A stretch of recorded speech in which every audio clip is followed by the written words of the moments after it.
Hey, and welcome back to Ranking Guitars. Again, today I am going to be continuing my journey with this maple top veneer Stratocaster guitar. You can see my first stain, and I'm sanding it down, and I'm getting ready to apply the next stain. And GPT led me wrong with this one. My biggest mistake on this guitar was the stain. I should not have followed the internet's advice, or at least the first thing I found on the internet using ChatGPT. Honestly, I really love how the maple veneer top just popped under this first stain, and I should have left it there. That's where I should have left it, but I seen this YouTube video where this guy did this really cool sunburst effect using some stains. I'm like, oh, well, I can do that too. So I asked GPT, well, how do I do that? And it says put down this dark layer stain first, then go over it with a light layer stain, and then do your sunburst with your dark layer stain. And I think the biggest thing that really got me on this, well, there's two. One, the stain I'm using probably was not the correct stain to do what I wanted. I will really find that out when I try to do the little sunburst effect later on in this video. You'll see me go around it, and then I immediately decide that's not going to work, and I go over the whole thing with the stain again, and disaster. Luckily, my saving grace, as you're going to see later in the video, I found a way to save my huge mistake. But as you can see, I'm shaping the head of the guitar right now. I just freehanded a little bit of what I think I want it to look like, and I'm going to cut it out and see what I think. I mean, what's the worst that can happen, right? No, honestly, I'm really happy with the shape of this head. This is my favorite shape. I love the design of it. I've always loved that Fender headstock, and then that cutout in it. I love the cutout. So far, this is my favorite style of headstock. But I want to get into some of them that have the 3 tuners on each side. I'm going to try that. I want to do a little pinstriping on that. But anyways, that's going to be in a future video on another guitar.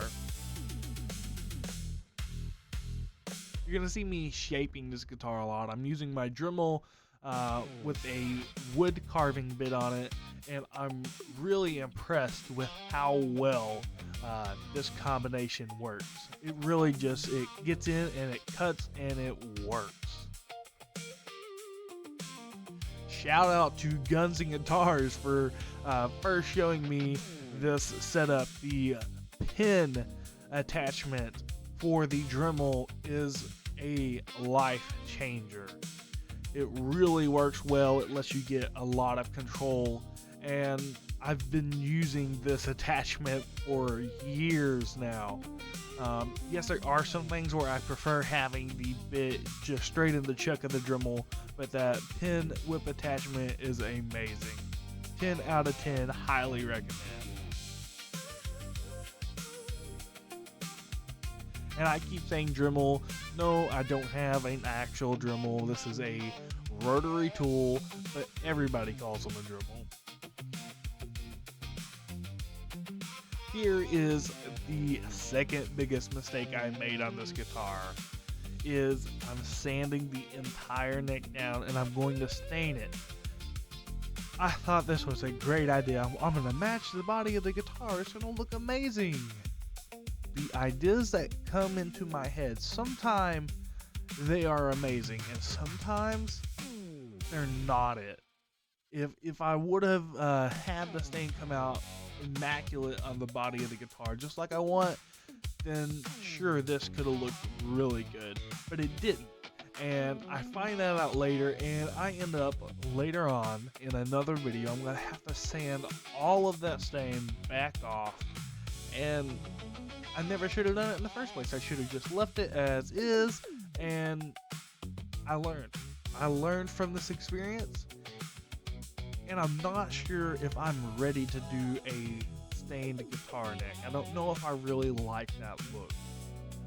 Maybe if I find the perfect stain for it, I'll do it. But I don't know. I really do like the guitar necks that match the body of the guitar. So like the painted guitar necks, I really like those. It looks good to me. So that's where my mind was when I was doing this to the guitar neck. And like I said, eventually one day I'm going to do it again, and it's going to work. But it doesn't work out on this build. And you'll see here, you see in my last video where I cut out for that back plate to sit in there flush, and I didn't have the cleanest of jobs, so I got a little bit of wood filler, I fill it in, and I'm going to stain it later.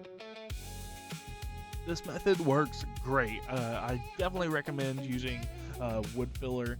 It's stainable, it works great, and yeah, here you can see I realized my major mistake. That was not going to give me the sunburst effect that I wanted, so I go over it with the stain hoping it'll work. Man, that was a huge mistake. I wish I hadn't done it. And to make it worse, I keep going over it. Like, what are you doing? Stop. When it dries, it don't look that good. And the camera does more for it than it looks in real life. That looked horrible. My saving grace was finding out that I could use water in a paper towel, and I spilled some water on it. I don't remember what I was doing, but somehow I got some water on it, and I seen that I could do something with this. I could save it. So I put some water on there, and I saved it. And boy, am I glad that worked. I think this actually turned out phenomenal. I really love how it turned out after rubbing some of that stain off with the water. It looks perfect to me. Now, there were some spots in the maple top veneer that weren't like it needed to be. You see all the beautiful flame on the bottom and the main part of the body. But it just doesn't all pan out like that. You can see toward the top, it's actually, you're seeing through it a bit, and you don't get that flame effect. I tried to fake it, and there was a little bit of results from that, but you can definitely tell the difference, and I wouldn't recommend trying to fake it like that. And like I said, I learned a lot on this guitar, and I'm excited for you to see the fully finished guitar, and you'll see that video coming soon. As always, thanks for following, like, and subscribe to see more guitars built by Ranking Guitars.